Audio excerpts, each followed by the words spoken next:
कल्पसिद्धिप्रदायकाय अगणितगुणशीलतत्त्वप्रदर्शकाय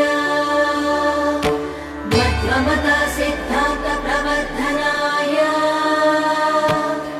परमगुरु श्रीगुरुराघवेन्द्राय नमः।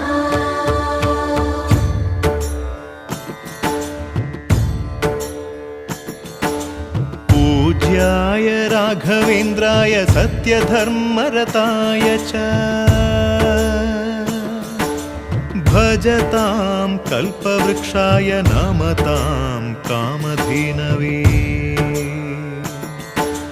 ಧರ್ಮದ ದೀಪ ಹಚ್ಚುವ ಶಾಂತಿಯ ಬೆಳಕ ಚೆಲ್ಲುವ ಜ್ಞಾನದ ದೀಪ ಹಚ್ಚುವ ಲೋಕವ ನೀನೆ ನಡೆಸುವ ಪುಂಗೆಯ ತೀರದ ಯತಿವರ ನಿನ್ನದೆ ಸ್ಮರ